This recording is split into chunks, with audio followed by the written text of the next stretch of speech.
Hello everyone, and welcome. Today's topic is fascinating because it is truth, it is about ourselves.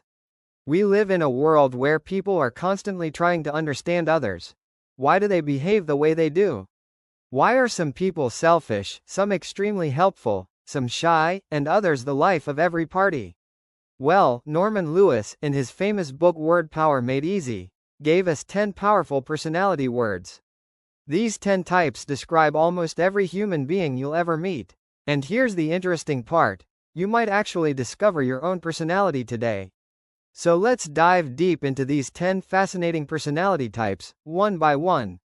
And remember, as you listen, keep asking yourself, which one am I? 1. The egoist, me first.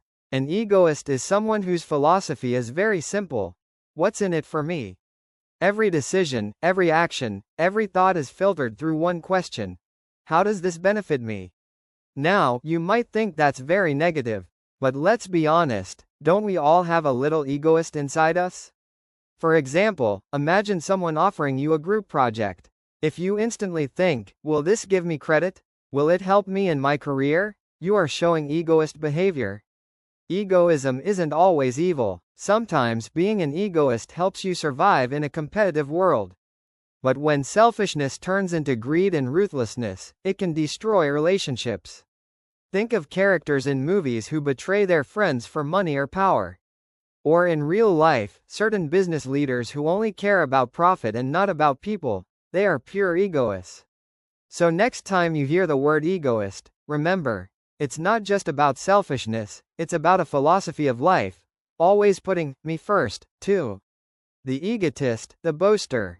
Now, an egotist is different from an egoist. Where an egoist asks, what's in it for me? An egotist says, let me tell you about me. Egotists are the people who dominate every conversation with endless talk about themselves. They will tell you how much money they make, how great their ideas are, how everyone else is wrong and they are always right. The egotist loves the sound of his own voice. On social media, they are the ones constantly posting selfies, achievements, and quotes about their greatness. A small dose of egotism is harmless. But when it becomes constant, it turns people away. Nobody likes being around someone who only talks about themselves. So remember the difference. The egoist lives for self-gain, while the egotist lives for self-praise. 3. The altruist, let me help you. Now we move to the opposite extreme, the altruist. An altruist finds happiness not in self-interest, but in helping others. For them, the biggest joy is asking, how is the next person doing? We see altruists in social workers, doctors who dedicate their life to serving the poor, volunteers in NGOs, and sometimes even in our own friends.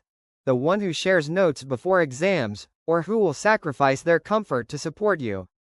But altruism has a challenge too. Sometimes, altruists forget to care for themselves. They burn out, they get used by others, and they may feel unappreciated. So if you are an altruist, remember, helping others is noble, but don't forget your own needs. 4. The introvert, leave me alone. The introvert is often misunderstood. Many people think introverts are antisocial or unfriendly. But that's not true. Introverts simply find energy in solitude, in their own thoughts. They love reading, writing, sketching, programming, activities that don't require constant social interaction. Introverts are thinkers. They are often deep, analytical, and creative. Some of the greatest scientists, philosophers, and writers were introverts. But the danger is when introversion turns into isolation. When an introvert avoids all people out of fear, they may lose opportunities. So introverts, remember, your strength is reflection. But don't let fear of people stop you from sharing your gifts. 5. The extrovert, let's do it together. If the introvert says, leave me alone, the extrovert says, let's all do this together. Extroverts are the life of every party. They gain energy from people, from groups, from interaction. They are usually outgoing, confident, and optimistic. Extroverts make great teachers, leaders, and entertainers. They are talkative, cheerful, and often inspire others. But extroverts also face challenges. Sometimes they don't reflect deeply because they are too busy being with people. They may ignore their inner thoughts. So if you are an extrovert, enjoy your social nature, but remember to pause and reflect too. 6. The ambivert, the balanced one. Now comes the ambivert, the personality in balance. An ambivert has both introvert and extrovert qualities. Sometimes they love solitude, sometimes they enjoy crowds. Most people in the world are actually ambiverts. They adapt based on mood and situation. For example, you may be quiet in class but extremely talkative with close friends. Ambiverts are flexible, adaptable, and usually well balanced. That's why being an ambivert is often considered the healthiest personality type. 7. The misanthrope, people are no good. Now we go to a dark side of personality, the misanthrope. A misanthrope is cynical and bitter. They distrust and even hate people. Their belief is, most humans are stupid, mean, and selfish. History shows us misanthropes who isolated themselves from society, believing mankind is hopeless. The danger of being a misanthrope is living with constant negativity. While their criticism may sometimes be accurate, hating humanity never leads to peace. So when you meet someone who always says, people are useless, remember, they are a misanthrope. 8. The misogynist, women are no good. This is another extreme, the misogynist. A misogynist distrusts or even hates women. Sometimes it comes from personal trauma, sometimes from cultural conditioning. But misogyny is dangerous. It creates gender inequality, broken families, and injustice in society. Today, as we fight for gender equality, it is important to identify and challenge misogyny. The misogynist must be educated, otherwise their hatred spreads. 9. The misogamist, marriage is a jail. A misogamist is not against women, but against marriage. For them, marriage is like a prison, a legal trap.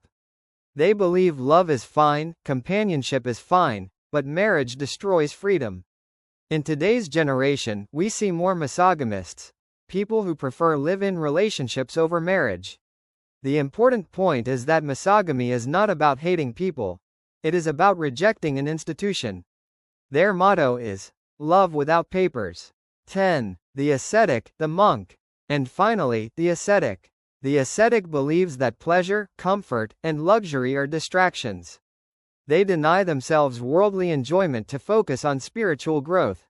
We see ascetics in monks, saints, yogis. But asceticism isn't just about religion, it is also about self-discipline. For example, an athlete training for the Olympics may live like an ascetic, sacrificing comfort for mastery. The ascetic teaches us that true strength often comes from self-control. So friends, these were the 10 personality types. The egoist, me first. The egotist, the boaster. The altruist, the helper. The introvert, leave me alone. The extrovert, let's do it together. The ambivert, the balanced one. The misanthrope, people are no good. The misogynist, women are no good. The misogamist, marriage is a jail. The ascetic, the monk. Which one are you? Which one is your boss, your friend, your teacher, your favorite celebrity? Understanding these words is not just about vocabulary. It is about psychology. Once you can name a personality, you can understand it, and once you understand it, you can deal with it better. So next time you meet someone who only talks about themselves, you'll smile and say, "Ah, that's an egotist." Or when you meet someone who helps selflessly, you'll say, "There goes an altruist." If you found this video helpful, don't forget to like, share, and subscribe to grow 1% every day. And write in the comments, which personality type are you? Thank you for watching, and remember, knowing words means knowing the world.